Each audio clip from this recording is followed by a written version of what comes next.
Welcome to 5D Transformations. Thank you for joining today. So we're going to touch on, the number one way to tell that there's a narcissist in your life. And this is really to help people when it comes to just moving throughout the day, being able to recognize the people that may have narcissistic tendencies or might be very narcissistic, at work, school, in certain environments.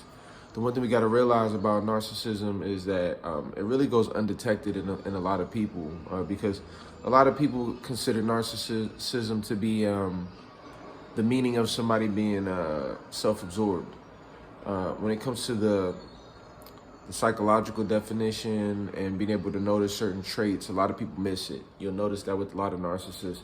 At the very most, people might say, oh, there's something off about this person after a while. But in most cases, it goes very undetected to the point that family, friends, they just view it as,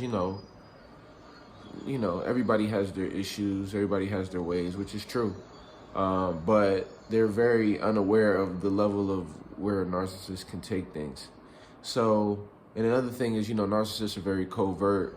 You have overt and covert narcissists. Overt narcissists, they're a little bit easier to identify because they'll generally, communicate a lot, have grandiose communications, and people can kind of pick up that there's something off with that guy or that girl. But when we talk about coverts, it's really tough because coverts and overts at that regard, narcissists, they present themselves in a way that's very respectable. I mean, any narcissist you see, they have a presentation. Whether it's good, whether it's a good presentation, whether it's a bad one, there's still an effort to present themselves as something. So there's generally a character, almost like a movie, or there's like a theme behind a narcissist, and they'll generally share those stories with you all the time. When you're doing more of an overt narcissist, they'll tell you stories of what they've gone through. And what's interesting with covert narcissists is I noticed a lot of them don't even go back in time. They kind of just move forward, very present,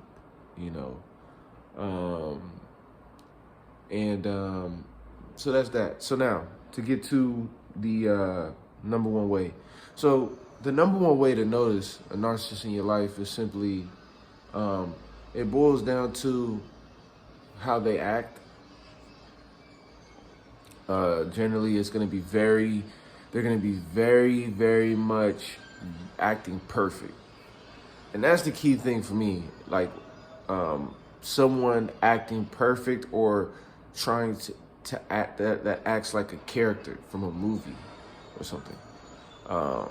With narcissists, the main thing I notice is that generally when we talk about a narcissist, they're going to put on this perception. They're going to try to act so perfect.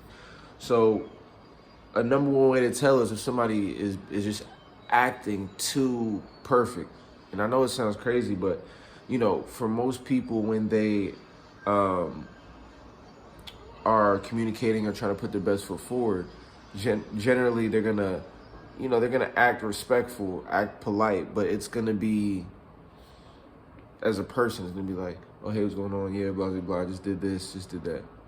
A narcissist, on the other hand,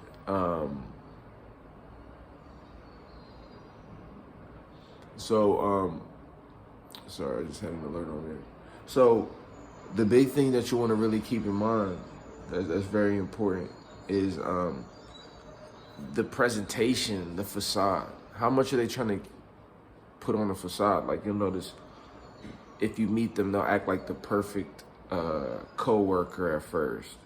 They'll be extra invested. It's like this extra energy to be this wonderful character. But the reason why I feel weirded out by that is because I know nobody's perfect. And I know the more perfect somebody tries to act on the front end, is generally to hide something else, or it's generally there so that they can show you their other side. The sooner you buy in with somebody and rush into a deep friendship or relationship, the sooner that you're going to get in touch with that person's dark side. Now with narcissists, they come off as just very caring and very skilled and very smart. One big thing you'll notice about narcissists, I'd say this is a secondary thing that allows me to notice. Number one is just noticing when they're acting too perfect. Number two is when they always have an answer. Like, you'll rarely see a narcissist sit there and really wonder what you think about something. That's huge. Like, you'll never see a narcissist be like, yeah, what do you think about these type of things? And it's one thing asking that with expecting you to make a specific answer versus asking that and sitting back and just listening. It's very hard for them to just sit back and listen and soak in what you're saying. They always have an ideology or they always have an ideology or a rule of thumb or some talking point where they can be the leader in the communication, in the conversation. And they are always doing that. So they come off as this perfect, holier than thou person with all the answers that basically has life figured out. It's very rare you'll see narcissists like sitting with anybody and really trying to figure it out. It's very much a cultivated reality. It's very easy for a narcissist to take on the social norms and just run with it. Like, oh, that's what we do. We get a job, we do this, we do that, and that's normal. And if you don't do that, you're weird, you know? And that's where a lot of the critiquing will come from when it comes to narcissists. If you choose a path outside of what they see fit, outside of what makes sense to them, you're essentially an idiot. You're essentially useless. Like, you're nothing. And that's a big sign. So number one, is this person coming off too perfect? Like, please keep an eye on that, because a lot of people are really charmed by a lot of narcissistic personality types because they're looking at it like, wow, this person's such a great hard worker and a good person and they're such a good communicator. But it's like, it's so culturated. It doesn't feel real. It feels like effortless effort for them. Like, it's effort for most people to talk and communicate and be that social while at the same time, you know, not truly being social. So it's really weird. But those are the two things to keep in mind. Number one is that, and number two is going to be, you know, the person not really ever listening to what you bring to the table. It's always just them projecting communication and you having to agree. Alrighty, so those are two things to keep in mind. I got some more signs of stuff coming up. Make sure to like and subscribe, and we'll talk soon. Peace.